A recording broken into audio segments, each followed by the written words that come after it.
अस्सलामु अलैकुम दोस्तों। उम्मीद करता हूँ आप सब खैरियत से होंगे।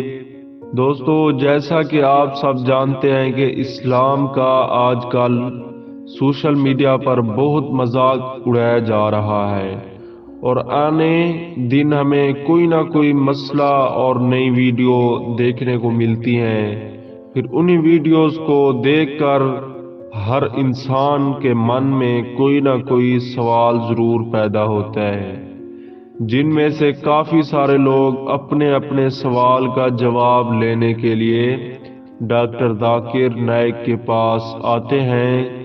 तो चलें हम आपको उन्हीं इंसानों में से एक शख्स का सवाल सुनाते हैं और फिर डॉक्टर जाकिर नाइक का जवाब भी सुनाते हैं।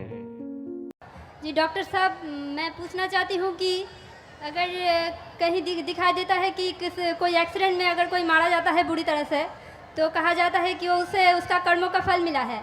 लेकिन अगर कोई 2 महीने का या 1 महीने का बच्चा मर जाता है तो उसको कैसे उसका कर्मों का फल मिला, क्योंकि वो अभी अभी इस पृथ्वी पर आया है, तो फिर कैसे उसको कर्मों का फल मिला है।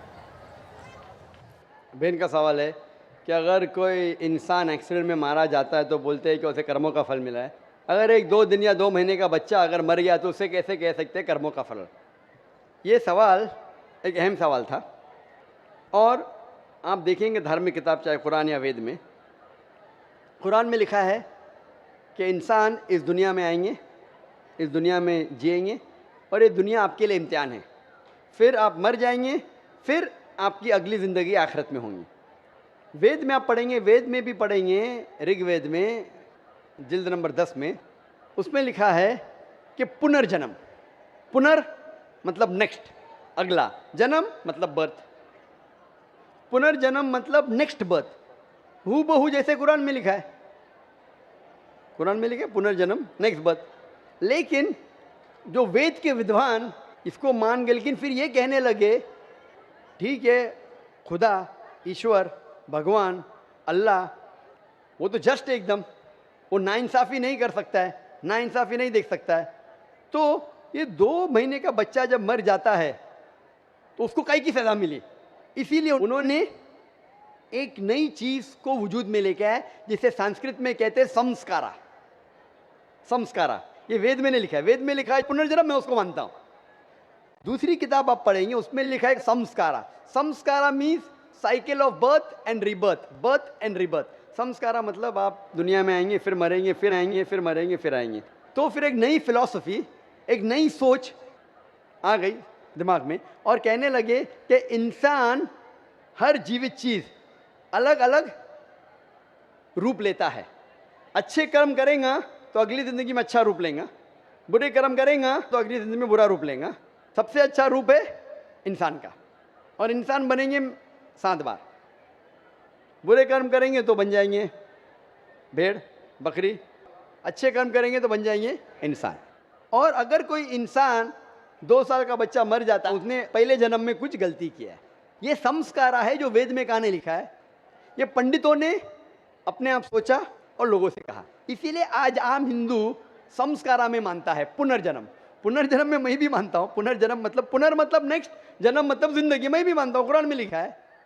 लेकिन पुनर्जन्म का ये नहीं मौत जिंदगी, मौत जिंदगी, पुनर्जन्म नेक्स्ट जिंदगी, मैं मानता हूँ उसमें, कुरान में भी लिखा है। लेकिन ये पुनर्जन्म को ऐसा रंग दिया गया है कि आप दुनिया में आते, फिर मरेंगे, फिर आएंगे, फिर मरेंगे, फिर आएंगे। तो 2 साल का बच्चा मर गया, उसकी क्या गलती थी, तो ये लोग सोच नहीं पाए। लेकिन इसका जवाब कुरान में है क्या 2 साल के बच्चे ने क्या गलती की, क्या गलती की, क्या नहीं की, उसके ऊपर कुरान मजीद में लिखा है। अल्लाह ताला फरमाते सूरह मुल्क में, सूरह नंबर 67 आयत नंबर 2 में, अल्लज़ी खलक़ल मौत वल हयाता, कि अल्लाह सुब्हाना व तआला ने मौत और ज़िंदगी बनाई ताकि आप लोग को परख सके आप में से अच्छा अमल कौन करता है। तो ये ज़िंदगी हमारे लिए एक इम्तिहान है और इम्तिहान के उसूल दिए गए हैं। और अल्लाह सुब्हाना व तआला हर इंसान को अलग अलग तरीके से जांचता है। एग्जामिनेशन पेपर हर साल बदलता है क्या नहीं, बदलता है ना। अगर एग्जामिनेशन पेपर कठिन है, क्वेश्चन पेपर, तो उसका जो करेक्शन है वो एग्जामिनर आसान करता है। अगर एग्जामिनेशन पेपर आसान है तो करेक्शन कठिन होता है। तो इसी तरीके से कुछ लोग को अल्लाह ने गरीब बनाया, कुछ लोग को अमीर बनाया, कुछ लोग को सेहतमंद बनाया, कुछ लोग को बीमार बनाया। किधर भी नहीं लिखा है कुरान में क्या गरीब इंसान अच्छा है कि अमीर इंसान अच्छा, या सेहतमंद जन्नत में जाएगा या बीमार जन्नत में जाएगा। अल्लाह ताला जांचना चाहता है कि अगर मैं इसको अमीर बनाया तो कुरान का उसूल है उसको ज़कात देना चाहिए। 2.5% अपने निसाब से ज़्यादा जितना पैसा उसके पास है, 85 ग्राम सोना से ज़्यादा पैसा है, 2.5% उसको हर साल, हर कमरी साल उसको देना चाहिए ज़कात में। अमीर तो बन गया, वो गरीब आदमी को 0 देने का।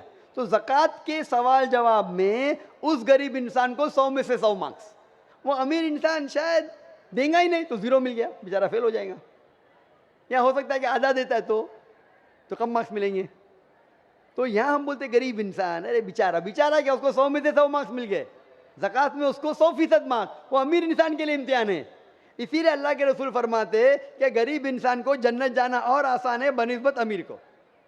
और जितने साहबा जो अमीर थे उनसे पूछताछ ज़्यादा होंगी। साहबा थे, अल्लाह के रसूल के करीब थे, फिर भी उनकी पूछताछ ज़्यादा हुई। अल्लाह ने पैसे दिए, क्या किया उसका तुमने, आप समझ रहे ना। तो इसीलिए अल्लाह ताला डिफरेंट लोग को डिफरेंट तरीके से टेस्ट करता है।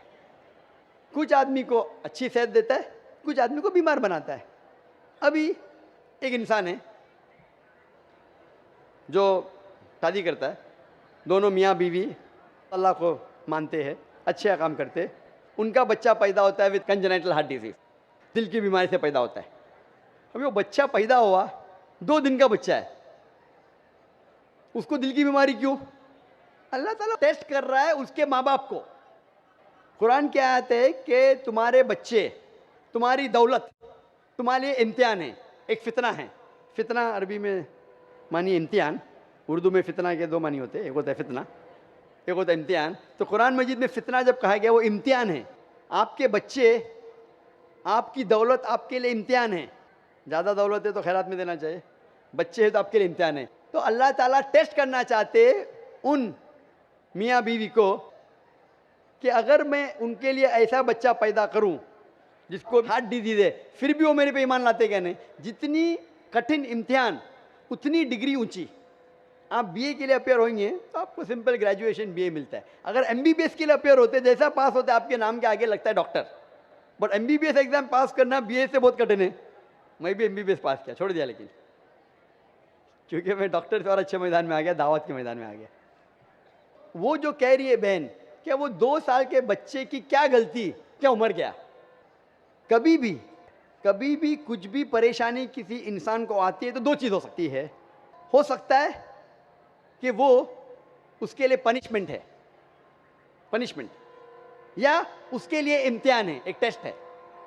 अगर मुश्किलात पेश आती है, हो सकता है कि वो सज़ा है उसके लिए या इम्तिहान है। अगर वो इंसान सही रास्ते पे है तो उसके लिए इम्तिहान है, अगर गलत रास्ते पे तो उसके लिए सज़ा है। तो हर इंसान को जब भी मुश्किलात पेश आती है उसे अपने गिरबान में झांक के देखना चाहिए, मैं कुछ गलती कर रहा हूँ क्या नहीं, मैं कुरान और हदीस के मुताबिक चल रहा हूँ क्या नहीं। अगर चल रहा हूँ तो बोलना अल्हम्दुलिल्लाह ये मेरा इम्तिहान है, अगर नहीं चल रहा हूँ तो भाई चलना शुरू कर। उसी तरीके से कुछ भी अच्छी चीज़ ज़िंदगी में होती वो 2 हो सकता है, इधर ये रिवॉर्ड है, रिवॉर्ड, या आपके लिए टेस्ट है। हो सकता है कि आपके लिए कोई इनाम है या आपके लिए इम्तिहान है। तो ये जो टेस्ट होता है, एक इंसान कार एक्सीडेंट में मर जाता है तो अल्लाह ताला बोलता है ये इंसान का टेस्ट है 40 साल के लिए। 40 साल जब पूरा हो जाता है उसका टेस्ट खत्म, घंटी बज जाती, वो एक्सीडेंट में मर गया। वो बच्चे का इम्तिहान 2 साल के लिए था, वो बच्चा मासूम है, कुछ गलती नहीं की, जन्नत में जाएगा। टेस्ट था उसके वालिदैन के लिए, उसके माँ बाप के लिए, कि माँ बाप जब 2 साल का बच्चा मरता है फिर भी अल्लाह पे यकीन रखते क्या नहीं। तो वो बच्चा अगर कोई गुनाह नहीं करता वो डायरेक्ट जाता है जन्नत में। वो माँ बाप का टेस्ट है कि वो बच्चा मरने के बाद फिर भी अल्लाह पे यकीन रखते हैं क्या नहीं। तो वो उनके लिए इम्तिहान है। किधर भी नहीं लिखा है कुरान या हदीस में कि अगर वो बच्चा 2 साल का है कि उसके लिए सज़ा है। वो सज़ा किधर है, उसका इम्तिहान ख़त्म हो गया। 2 साल तक इम्तिहान था, टेस्ट पेपर ख़त्म। और हर बच्चा जब पैदा होता है वो मासूम होता है। बच्चा अगर मरा तो इंशाअल्लाह वो जन्नत में जाएगा। बड़े होने के बाद जब अल्लाह आपको जहन देता है, आपको सोचने की क़ुव्वत देता है, आप डिसीजन खुद ले सकते हैं, फिर अगर आप गलती किए तो आप जिम्मेदार है, अगर अच्छे काम किए तो आप जिम्मेदार है। इसीलिए जब आप बालिग होते हैं तो फिर आप पे जिम्मेदारी होती है कि आप अल्लाह सुब्हाना व तआला खुदा ईश्वर की बात पे अमल कर रहे हैं क्या नहीं। आज इतना बड़ा मजमा है माशाअल्लाह, लाखों लोग, 5 लाख 10 लाख कितने पता नहीं, लेकिन माशाअल्लाह हज़ारों की तादाद में गैर मुस्लिम भी है, हज़ारों की तादाद में गैर मुसलमान भी है। आपने मेरा पैगाम सुना, अभी आप जब घर जाएंगे तो आपसे पूछ भी होंगी ना ऊपर से कि आपने पैगाम सुना, अमल किया कि नहीं। अगर पैगाम सही नहीं लगा तो सवाल क्यों नहीं पूछे, अगर सही लगा तो अमल क्यों नहीं किए। तो उस तरीके से अल्लाह ताला इम्तिहान लेता है लोगों का। अगर पैगाम सुनने के बाद फिर भी आप अमल नहीं करें तो आखिरत में आप जवाब क्या देंगे। आप ये नहीं बोल सकते ना मुझे किसी ने नहीं कहा। वो था एक जाकिर आदमी जो था, मुंबई से आया था, उसने तो कहा, तो आपने क्यों नहीं उसके ऊपर अमल किया। अगर उसका पैगाम गलत था तो क्यों नहीं उसे पूछा। तो मैं मेरा पैगाम पहुंचाने के अलावा आपको मौका देता हूं भाई पूछने के लिए, आप पूछ सकते। तो मेरी जिम्मेदारी पूरी। फज़क्किर न मन मुज़क्किर, अल्लाह ताला कहते हैं कि रसूल से चैप्टर नंबर 88 सूरह गाशिया में वर्स नंबर 21-22, फज़क्किर न मन मुज़क्किर, आपका काम है पैगाम पहुंचाना, हिदायत देना अल्लाह के हाथ में। तो मैं सिर्फ पैगाम पहुंचा रहा हूँ। तो उस बच्चे की कोई गलती नहीं, ना उसने कुछ गुनाह किया, वो टेस्ट है, इम्तिहान है उसके वालिदैन के लिए। जिस तरीके से कुरान में कहा गया है कि आपके बच्चे, आपकी दौलत आपके लिए इम्तिहान है। खूब ध्यान से। और दोस्तों इसी के साथ साथ हम आपको ये भी बताते चलें कि दुनिया के पहले इंसान से लेकर आज तक सबसे पुराना मजहब इस्लाम है। और ज़ाहिर सी बात है, इस्लाम के जितने चाहने वाले हैं उतने ही इस्लाम के दुश्मन भी हैं, जो दुनिया के हर कोने कोने में मौजूद है। और ये इस्लाम के दुश्मन दिन ब दिन ताकतवर और अक्लमंद बनते जा रहे हैं। ये वजह है कि इस्लाम आज दुनिया का सबसे तेज फैलने वाला मजहब भी बन गया है। लेकिन शायद इस्लाम के दुश्मन ये भूल रहे हैं, इस्लाम एक सुकून परस्त और भाईचारे की वजह से खामोश है। और जिस दिन मुसलमान भाईचारे को भूल कर अपनी पर आ जाए तो इसे दुनिया की कोई भी ताकत रोक नहीं सकती। तो दोस्तों ये थी हमारी आज की वीडियो। उम्मीद करता हूँ कि आपको ये वीडियो पसंद आई होगी। ये वीडियो अच्छी लगे तो वीडियो को लाइक करें और ऐसी वीडियो और देखने के लिए हमारे चैनल को सब्सक्राइब करना ना भूलें। अपना और अपने प्यारों का ध्यान रखें। अल्लाह हाफिज।